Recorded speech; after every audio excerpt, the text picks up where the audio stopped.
Hello everybody, I'm Giorgio Bertolomucci from Diplomacy Festival. I'm glad to have Andrew Small as a new guest of our Writers' Corner. Andrew Small has researched Chinese foreign and economy policy issues in Beijing, Brussels, London, Washington, and currently he's in Berlin. He's a transatlantic fellow at the German Marshall Fund of the United States. He is the author of a book that was published in 2015, The China-Pakistan Axis, Asia's New Geopolitics. This is a good opportunity to ask Dr. Small the field of his research and which are the dominant elements in the axis between China and Pakistan. And if you think there will be space for a new chapter of this relation. Delighted to be able to join you for this and looking forward to the discussion on these topics very much. So, Professor, which are the elements that you consider most important in this kind of relation?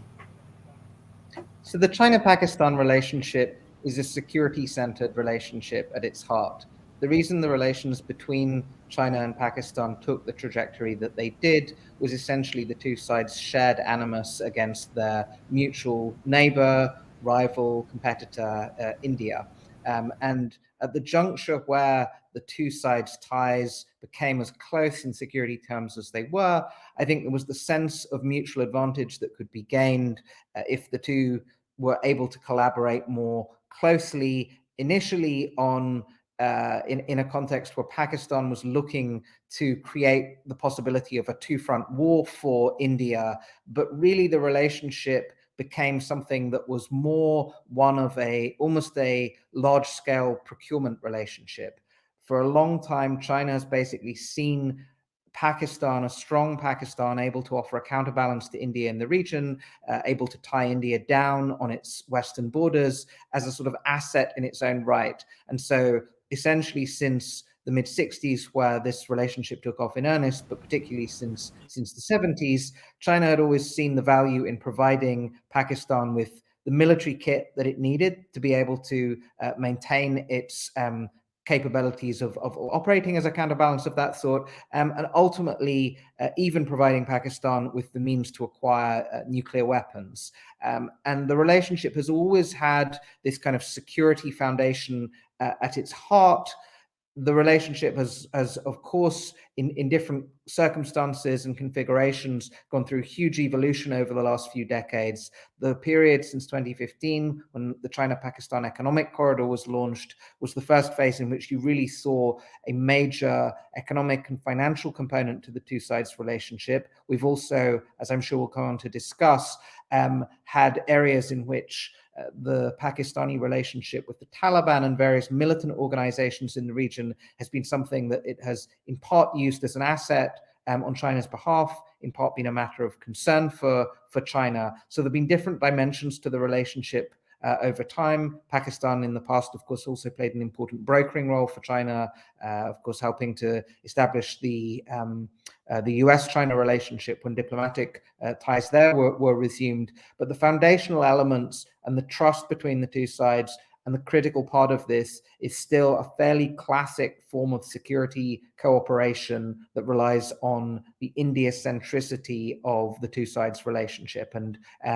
without that, I think the relationship would look very different, particularly given what have still been relatively weak economic ties, and where cultural and religious differences and things mean that the two sides don't necessarily have a kind of underlying affinity that goes beyond this kind of security logic that has kept the two sides cooperating for so long. And what about in detail, which were the benefit that China had of the Pakistani aid in the management of the Uyghurs population? So on the Uyghur question, there's a couple of facets to this. Pakistan has plays an important role Firstly, in its relations with a whole series of international, transnational militant and terrorist groups, many of which have been operating either from within its borders or within the borders of a state where it has a good deal of influence as well, Afghanistan. So it's always mattered to China that whether you're talking about the groups that the Pakistani military has direct control over, like Lashkar-e-Taiba, or the Taliban, which the Pakistanis have continued to back and support, but even I think groups like Al-Qaeda, that these are groups that should not prioritize China in their in their transnational militant agenda, but that they should also not afford support to various specific Uyghur groups. The groups that China still calls ETIM, the East Turkestan Islamic Movement, the group themselves call themselves the Turkestan Islamic Party.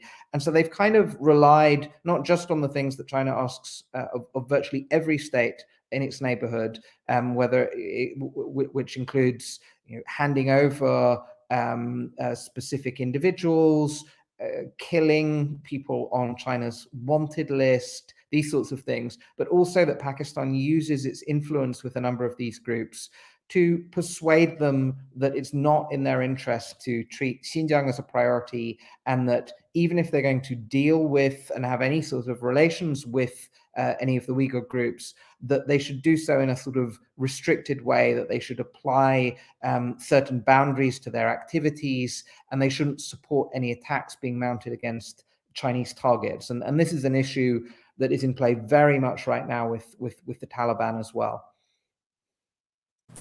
In fact, my last question is about, is there space for a new chapter after the Afghani crisis? How will it change the geopolitical balance that you described in your book?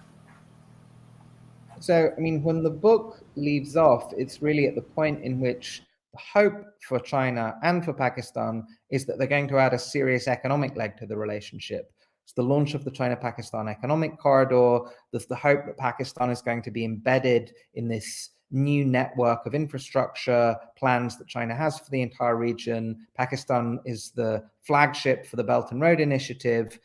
And now instead, China's dealing with a situation in which all of the security concerns that it had before the launch of CPEC, and going back a long way before that, when the Taliban were last in power, are then becoming the dominant issue again for Chinese thinking in the region. We've seen recently one of the worst terrorist attacks to have taken place on any Chinese targets, and certainly the worst to take place on Pakistani territory in Dasu, killing a number of Chinese workers. This is something that China had avoided for a long time in Pakistan. There'd been a much better protective umbrella provided to their workers. Now they're facing a situation in which it's become one of the most dangerous places for them again. So the chapter that they'd hoped would be the new chapter on the economic relationship is starting to look more difficult. But China does really rely on Pakistan for its handling of relations with the Taliban.